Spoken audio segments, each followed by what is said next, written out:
11, versículo 25 e versículo 26. Você que encontrou, queria convidar você a se colocar de pé e nós vamos orar e ler essa palavra maravilhosa para nós e meditar nessa noite naquilo que o Senhor tem para nós. Todos encontraram? Amém. Amém. Versículo 25 e versículo 26. Disse-lhe Jesus: Eu sou a ressurreição e a vida. Aquele que crê em mim, ainda que morra, viverá. E quem vive e crê em mim, não morrerá eternamente. Você crê nisso? Amém. Você pode fechar os seus olhos e nós vamos orar? Senhor, nós agradecemos a Ti, Pai, pela Tua bondade, pelo Teu amor.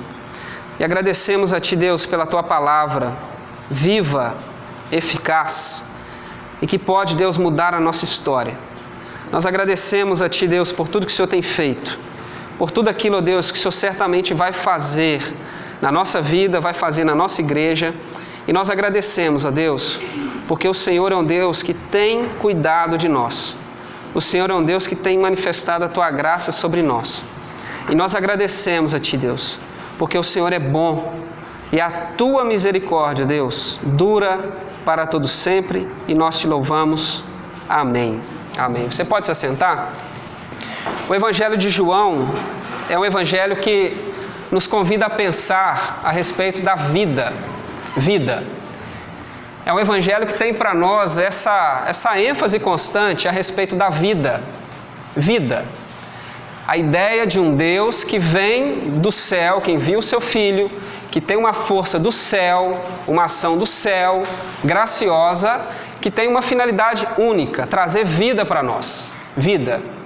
Mas não é uma qualquer vida.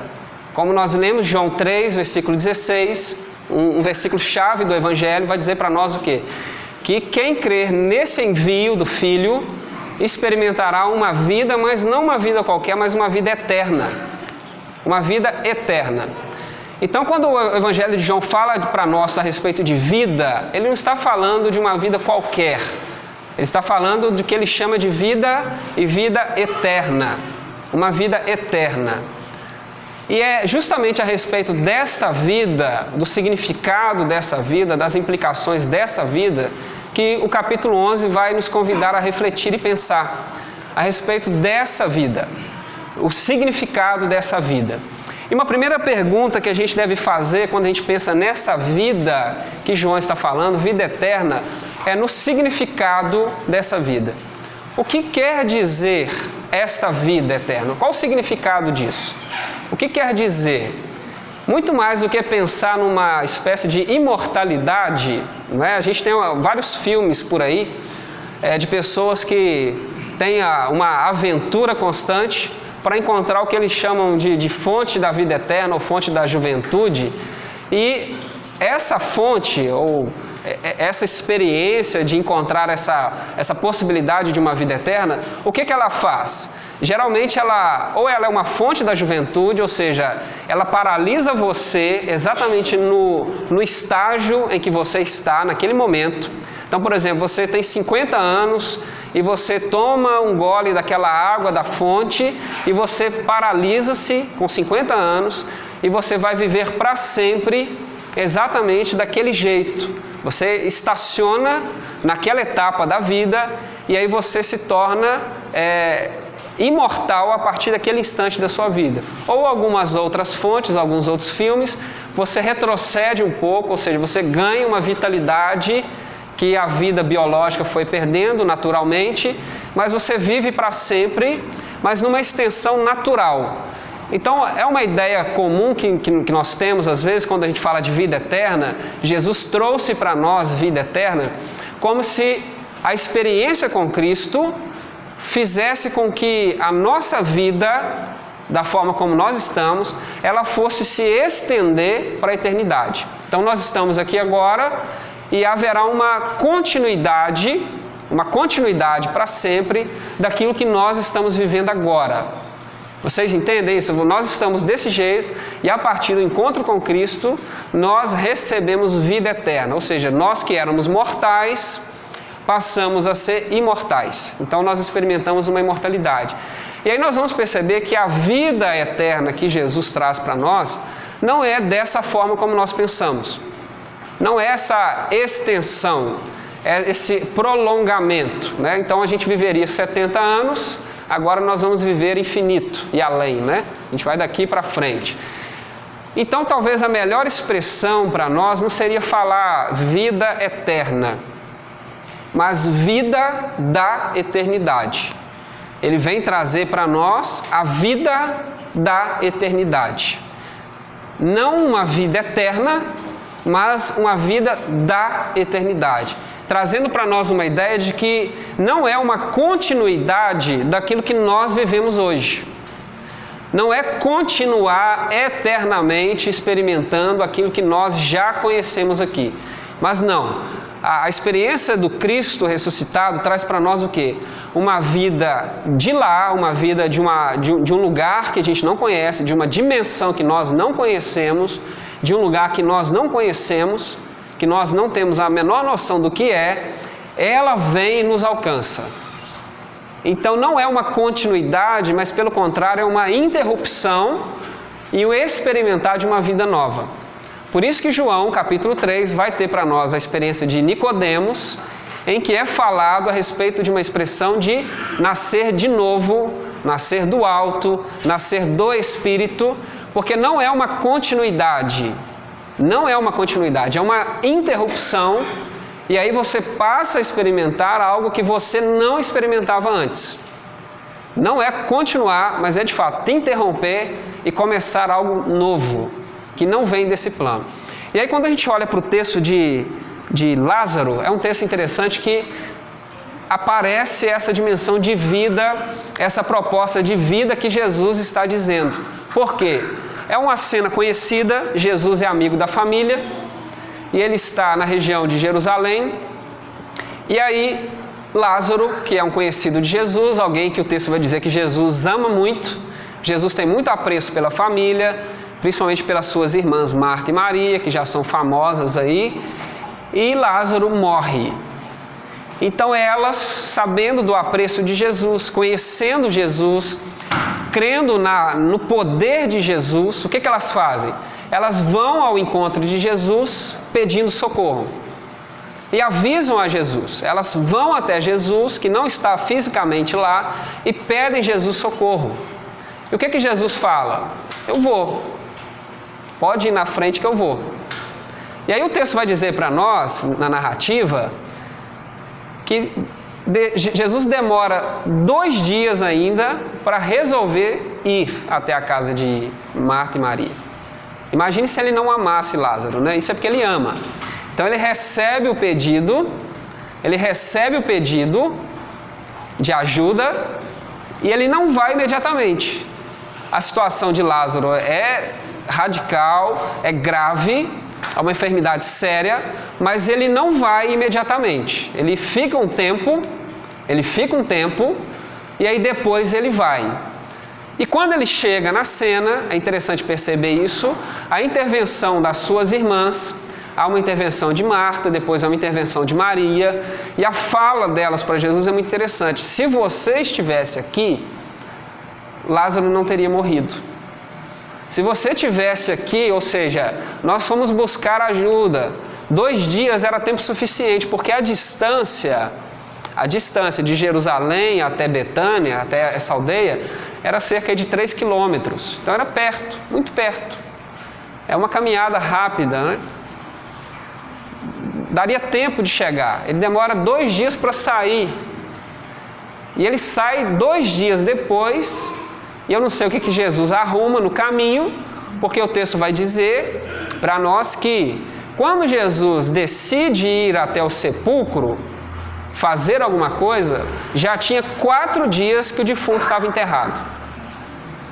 Então você pensa, ele demora 2 dias para ir, e quando ele chega já tem 4 dias que Lázaro está enterrado.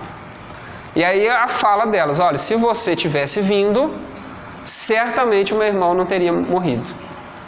Então aparece uma espécie de confissão de fé, uma expectativa, porque elas vão ao encontro de Jesus, elas pedem e elas têm uma expectativa de que se Jesus estivesse ali, algo teria acontecido. E aí Jesus fala para ela algo muito interessante: olha, o seu irmão vai ressuscitar. E aí ela diz: não, eu creio. Dentro da sua fé, dentro da sua confissão de fé, ela entende, ela acredita que sim, de fato, há uma promessa de ressurreição futura, há uma expectativa de que Deus fará naquele dia, naquele último dia, a ressurreição de todos os mortos. Então ela diz: não, eu creio que haverá sim um dia em que ele ressurgirá. E aí Jesus vai dizer para ela que não, eu não estou falando desse último dia. É real, acontece, mas eu estou falando de agora, desse momento, dessa etapa, desse ponto da sua vida. Mas é importante perceber que esse atraso de Jesus, de sair bem depois do pedido e chegar bem depois do enterro, é muito importante para aquilo que ele vai fazer. Porque 4 dias enterrado, 4 dias já velado, sepultado, é na tradição judaica a expressão máxima para dizer assim: morreu de verdade. Morreu de verdade. É uma ideia, é uma ênfase que o texto dá para dizer assim: se enterrou 4 dias, não tem jeito mais não, morreu de verdade. É o tempo suficiente para a gente finalizar tudo que a gente está dizendo, tudo que a gente está pensando a respeito da morte. Ou seja, ele está mortinho da Silva. É mais ou menos isso que está dizendo. Ele morreu mesmo, está morto, morto e morto. Ou seja, não há possibilidade humana de manifestação de qualquer tipo de vida no sentido biológico, terreno, material. E por que isso é importante? Aí aqui a gente vai entender. Porque a vida que Deus tem para nós, não é uma continuidade daquilo que nós vivemos até então. Não é. A vida que Deus tem para nós, o que Deus tem para fazer na nossa vida, não é uma continuidade daquilo que Ele vem fazendo. Nós precisamos entender isso. A vida que Deus tem para nós não é uma extensão da nossa vida biológica, da nossa vida emocional, não é. Por isso o texto vai dizer que toda a vida anterior, toda a vida humana, toda a vida material, toda a vida que se manifesta nessa dimensão humana, ela foi-se para sempre. Já faz 4 dias que ele está morto, ou seja, não há indício nenhum nesse plano material de que haja vida no sentido biológico da palavra. Aí Jesus pode oferecer o que ele tem. Para quê? Para que não seja confundido, para que não seja misturado, para que não fique dúvida do tipo de vida que Jesus está dizendo. Olha, o que vocês experimentaram até agora não é o que eu tenho para vocês, porque o que eu tenho não é um melhoramento de vida, não é um aperfeiçoamento de vida, não é uma continuidade de vida, é uma vida nova. Por isso, de novo, a ideia, você tem que nascer de novo para você experimentar a vida que Deus tem para você. Não basta continuar o que você vinha fazendo. Então essa imagem de Lázaro morto, enterrado, 4 dias é para dizer assim: o que eu vou fazer não é trazer Lázaro ou melhorar a vida de Lázaro ou trazê-lo para a vida antiga, porque já tem 4 dias, toda a possibilidade foi interrompida. Agora é necessário que haja uma vida que venha de um outro lugar, que venha de outras mãos, para ele começar a viver de verdade. Então, de que tipo de vida que o Evangelho de João está falando para nós, que Deus traz? Não é uma vida humana, não é uma vida do plano terreno, não é uma vida que nada desse plano material pode oferecer para você.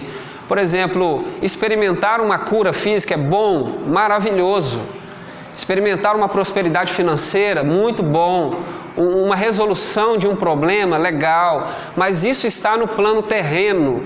E quando nós fecharmos os olhos, o problema financeiro vai ficar aqui, o marido que te atrapalha vai ficar aqui, a mulher que te torra a paciência vai ficar, o filho ingrato vai ficar, o boleto vai ficar, mas nós vamos vivendo uma vida experimentando coisas do lado de lá, que pertence ao lado de lá. Então isso para nós tem que ficar muito claro, de que tipo de vida Jesus está falando. E como nós não entendemos isso, o que nós fazemos hoje? O que nós fazemos hoje? Nós fundimos que o que Deus tem para fazer para nós é melhorar a nossa vida aqui. É o melhoramento do que a gente vive aqui. É uma continuidade daquilo que nós vivemos aqui, o melhoramento. E é justamente isso que Deus não vai fazer. É justamente isso que Ele não fez por Lázaro. Ele não melhorou a vida de Lázaro, Ele não estendeu a vida de Lázaro. Ele esperou a vida dele interromper para ele experimentar uma vida nova, que nada tinha a ver com aquela vida de antes. Fez de Lázaro uma nova criatura. Isso é importante para a gente perceber de que tipo de vida. Tanto que é sério que quando Jesus decide ir até Betânia, qual é a decisão, qual é o momento que Jesus decide ir? É quando ele fala assim, Lázaro morreu, agora a gente pode ir. Tipo assim, graças a Deus ele está morto, agora a gente vai. Olha que coisa séria. Lá, Jesus, vamos lá que Lázaro está doente, tá? Eu estou indo, pode ir na frente. E aí quando espera 2 dias, fala assim, morreu, agora a gente pode ir. Porque eles vão entender o que significa glorificar o Pai. O critério para Jesus ir é quando a vida biológica se foi. Porque aí ele pode dar uma vida que não será confundida. E nós hoje estamos confundindo muito isso. Nós estamos confundindo que tipo de vida o Evangelho traz para nós. E nós até estamos tão confusos que nós buscamos isso insistentemente. Como se qualquer melhoramento fosse comparável àquilo que de fato Deus tem para nós. Como eu disse, melhorar a nossa vida é muito bom, é tarefa nossa, nós podemos de fato melhorar a vida do outro, da sociedade. Isso é fato, cabe a nós isso, melhorar a vida do outro, mas nada desse plano tem a oferecer para nós. Por isso, a melhor expressão para falar da vida que Deus tem para nós não seria vida eterna, seria vida da eternidade. Que não é extensão, é receber de lá. Não é continuar daqui para lá, é receber de lá para a gente continuar lá. Então, vida da eternidade. É dessa vida que Jesus está falando. Agora, um critério interessante é quando essa vida vem para nós. Qual é o tempo dessa vida? A gente falou de que vida nós estamos falando, mas quando nós recebemos essa vida? É no tempo de Deus. É uma experiência que vem de Deus. Nós não temos como controlar isso. Porque o próprio fato do atraso de Jesus é para dizer que por mais que Ele ouça o nosso clamor, por mais que Ele se compadeça de nós, por mais que Ele ame a nossa vida, Ele ande conosco, Ele queira estar conosco, queira o melhor para nós, Jesus, nesse texto, enquanto ser humano, Ele obedece à agenda do céu. Ele anda no compasso do céu. E o atraso de Jesus é para dizer assim, é necessário que eu espere, que eu aguarde. Eu sei da situação, eu acolho o clamor, eu ouço essa oração, esse pedido, mas eu vou atender no meu tempo, do meu jeito, para a glorificação do meu Pai. Então é muito importante para a gente perceber que a vida de Deus ela é derramada no momento preparado por Ele, esperado por nós, buscado por nós, mas nós não temos a agenda de Deus, nós não temos isso. Nós não temos o controle naquilo que Deus vai fazer. Nós não conseguimos agendar. Ó Deus, hoje você vai mandar uma bênção lá na casa do fulano, né? A gente monta um calendário, né, um relógio de bênção. O anjo vai sair da casa da fulana e 3 horas ele vai passar na Beltrana. Gente, quem quer a benção, põe o nome aqui, que 3 horas da tarde a gente vai fazer a gente não faz isso. Ou seja, Jesus anda no compasso do céu. E qual é o nosso problema? Nós queremos fazer Jesus andar no nosso compasso. Fazer as coisas no nosso tempo. E qual o grande problema? Se Jesus atende estritamente o desejo de Marta e Maria, ele não cumpriria a plenitude daquilo que ele foi fazer. Haveria uma confusão, haveria uma falta de entendimento, uma falta de compreensão. Pensa, se ele fazendo da forma que ele fez, ao final do texto, o texto vai dizer assim: muitos creram em Jesus, mas muitos foram às autoridades farisaicas, contaram o que tinha acontecido, porque eles queriam matar Jesus. Então, a cada episódio, você tem que fazer uma opção. Então, se Jesus fazendo corretamente traz essa confusão, quem dirá se ele atendesse exatamente como elas pediram, no tempo delas, do jeito delas? Tamanha a frustração. Por quê? Se você tivesse chegado, o meu irmão estaria vivo.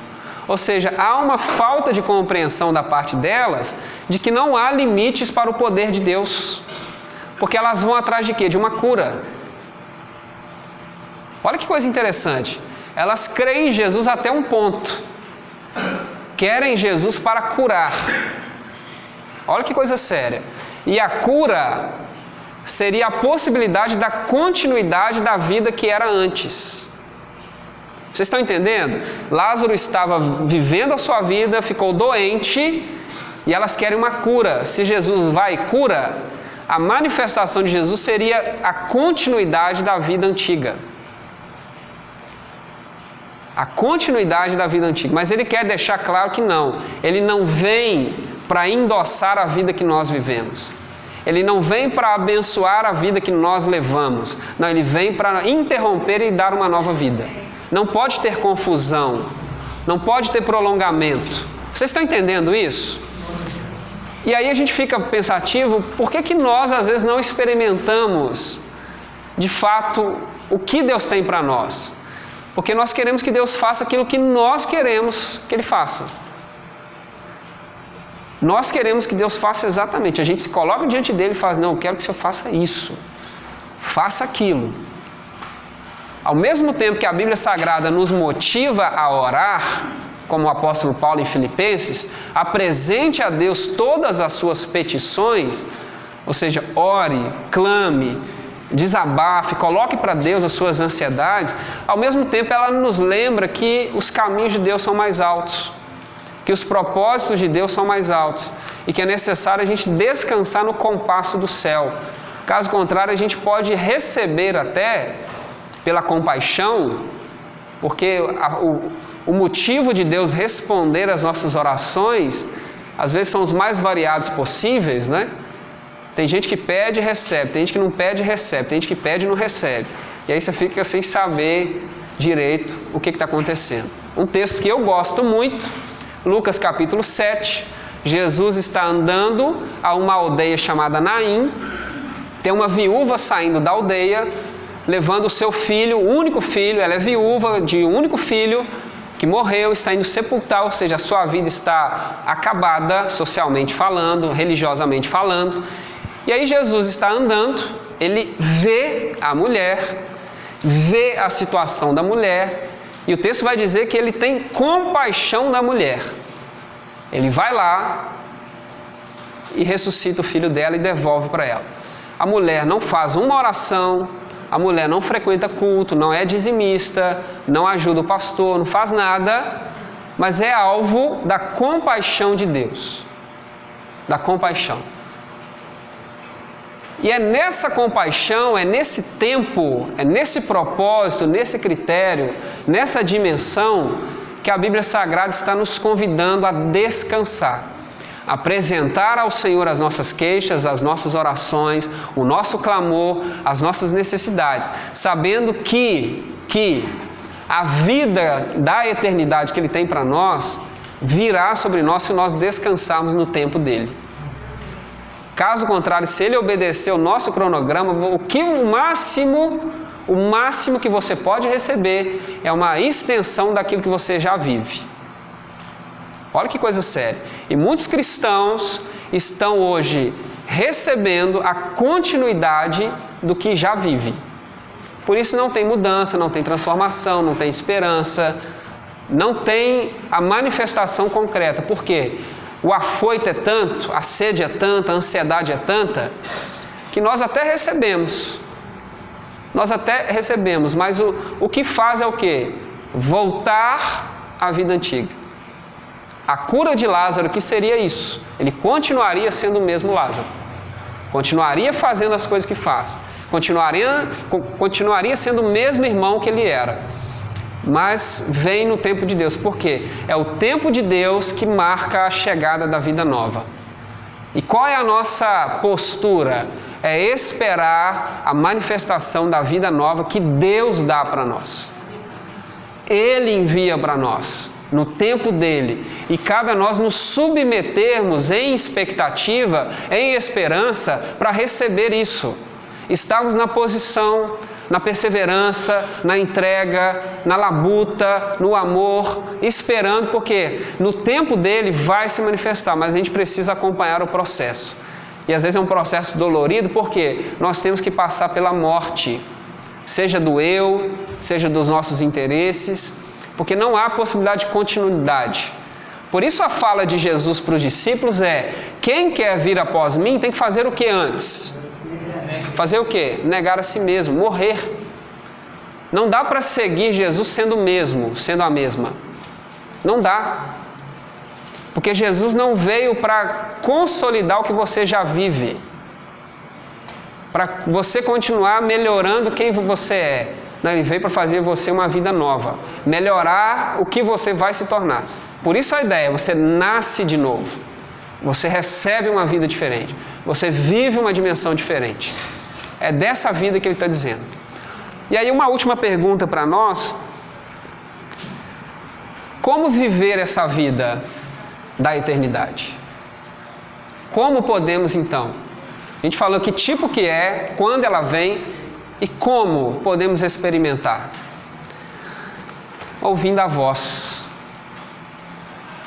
Ouvindo a voz. E ao ler esse texto, nós acabamos de cantar essa canção que fala da experiência de Lázaro, né? A expressão me chama para fora. Domingo passado nós falamos sobre Jesus como o bom pastor, no capítulo 10. E uma marca, e nós lemos na abertura do culto, uma característica de Jesus enquanto bom pastor é que ele conduz pela voz. Há uma voz, há um chamado. E aí quando ele está diante do sepulcro, ou seja, toda a possibilidade da vida antiga acabou, como ele oferece essa vida com a sua voz? Ele chama. Há um chamado, há uma voz. Ele chama. Essa imagem é muito linda, ele chama pelo nome. É a experiência que os apóstolos têm quando eles estão à beira da praia. Jesus está passando e ao vocacionar ele chama pelo nome.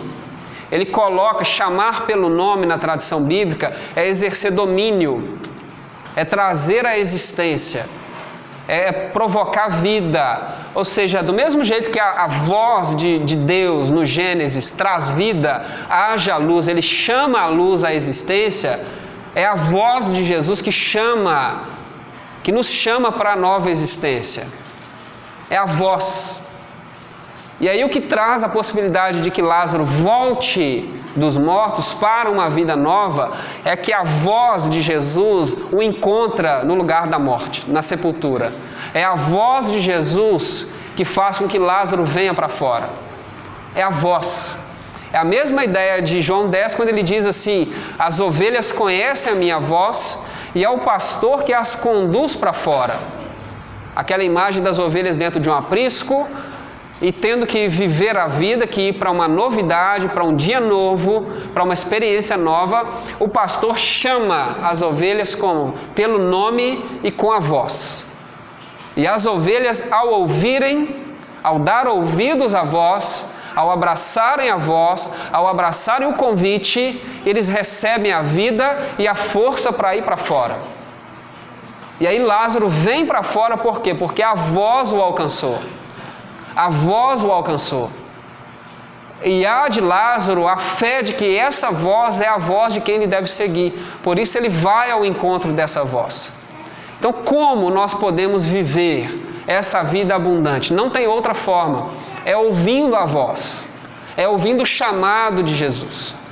Deus enviou seu Filho ao mundo para que todo aquele que nele o quê? Crer. O que é ouvir a voz? É crer. Há uma voz do céu nos chamando para a vida. E quando essa voz nos toca, é necessário ou nós vamos abraçá-la ou nós vamos rejeitá-la.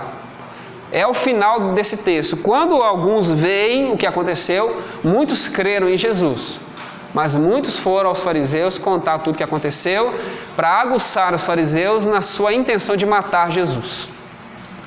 Ou seja, quando a voz nos toca, ou nós ouvimos, acolhemos, a seguimos, ou nós continuaremos mortos nos nossos delitos, nos nossos pecados. E essa imagem de dormir, né? Porque quando Jesus vai falar da situação de Lázaro, ele fala assim, Lázaro está dormindo. E aí os discípulos, se ele está dormindo, ele está bem, ele não precisa de você. E aí aquele mal entendido característico de João vai dizer, não, ele não está falando desse tipo de sono, mas é o sono que na metáfora bíblica significa a morte. Mas ele há de levantar, ou seja, ele há de ressuscitar. É disso que Jesus está falando. A voz de Jesus está sobre nós, irmãos e irmãs. A voz de Jesus está sobre o mundo, chamando, trazendo a vida. Mas qual é a nossa dificuldade? Acolher a voz. Porque o grande problema é que Lázaro só poderia sair daquele túmulo para uma vida nova. Jesus não está chamando Lázaro antigo, ele quer um Lázaro novo. E o nosso problema é que nós queremos de Jesus, às vezes, no máximo, que ele dê uma melhoradinha na nossa vida. Resolva uns probleminhas. Sabe? Abençoe meu marido lá, minha esposa, meu filho, né? Problemático. Estou com problema financeiro. Sabe? Aquilo que deixa a gente ansioso, né? Toca lá no meu chefe, Jesus, né? Faz alguma coisinha aí. Às vezes o máximo que a gente quer é isso. É isso. Por isso essa voz ela é estranha para nós. Porque Jesus faz. Como eu acabei de falar, a viúva estava saindo da aldeia de Naim. O que foi dela? A gente não sabe. Ela seguiu a Cristo? Não sei, o texto não fala. O texto deixa claro que Jesus continuou o caminho dele, ela continuou o dela. A gente não sabe se ela largou tudo para segui-lo. Mas ressuscitar aquele menino não resolveu o problema dela, o principal problema dela. E é muito importante para nós entender isso, que existe uma voz que traz para nós uma vida diferente daquilo tudo que nós já experimentamos. Diferente de tudo. Não estou dizendo que os seus problemas são pequenos, que Jesus não se importa, não estou dizendo isso. Só estou dizendo que resolver isso vai proporcionar a você continuar sendo a mesma pessoa que você é. E eu estou dizendo que o que Jesus tem para você é muito maior do que continuar sendo quem você é. É você ter na boca o gostinho do que te espera na eternidade. É desfrutar dessa abundância, é dessa plenitude. Porque a perspectiva de João, e é uma das maravilhosas expressões da Bíblia, é que essa voz de Jesus, quando ela nos alcança e nós a respondemos, somos acolhedores a essa voz, nós não precisamos esperar aquele dia, o último dia, para experimentarmos a ressurreição, a vida lá. Não, nós já vamos experimentando porções a porções do que Deus tem para nós. E mais uma vez, por isso, a vida da eternidade. Eu não vou aguardar o último dia para começar a desfrutar do que Deus tem para nós. No caminho, eu já vou experimentando o que me espera na eternidade. Ou seja, porque aquele que está em Cristo já desfruta da plenitude de Cristo. Já experimenta da plenitude de Cristo. Mas o grande problema é que deve haver de nós a disposição da interrupção. A vida da eternidade não se mistura com a nossa vida. Não dá. Ou a gente vai para o túmulo e sai pela voz, ou nós vamos continuar desfrutando de bênçãos e bênçãos e bênçãos, sendo a mesma pessoinha que nós somos. A mesma pessoinha que nós somos. Mas eu tenho certeza que o que Jesus tem para você é muito maior. E esse é um texto marcante porque ele vai se tornar uma das grandes histórias da igreja primitiva, e aí já fica uma dica para sábado, viu? Vai se tornar uma das grandes histórias para a instrução dos novos membros, dos batizandos, por causa dessa grande metáfora de morrer e ressuscitar. Esse grande símbolo do batismo, quando nós morremos em Cristo e ressuscitamos em Cristo para uma nova vida. Essa é a vida que Cristo tem para nós. É dessa ressurreição, é dessa vida que Ele está dizendo para nós. Por isso a fala, eu sou a ressurreição e a vida, aquele que crê em mim, ainda que morra, viverá. Olha que paradoxo, ainda que você morra, viverá. Porque Jesus não está falando de uma continuidade daquilo que nós vivemos. Morra, viverá. E quem vive e crê em mim, não morrerá eternamente. E aí ele faz uma pergunta que eu faço para você nessa noite. Você crê nisso? É a pergunta que Jesus faz. Você crê? Muitos não creram. Muitos não crerão.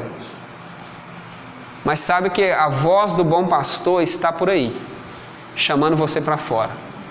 Mas é necessário essa interrupção. Não dá para seguir a Jesus sendo nós mesmos. Não dá. A vida da eternidade não compactua com a nossa vida. É necessário morrer. Por isso essa expressão, nós morremos em Cristo e ressuscitamos em Cristo para uma nova vida. Eu queria convidar você a orar nesse instante. Queria que você fechasse os seus olhos, nós vamos orar. Nós vamos cantar uma canção. E eu queria que nós orássemos.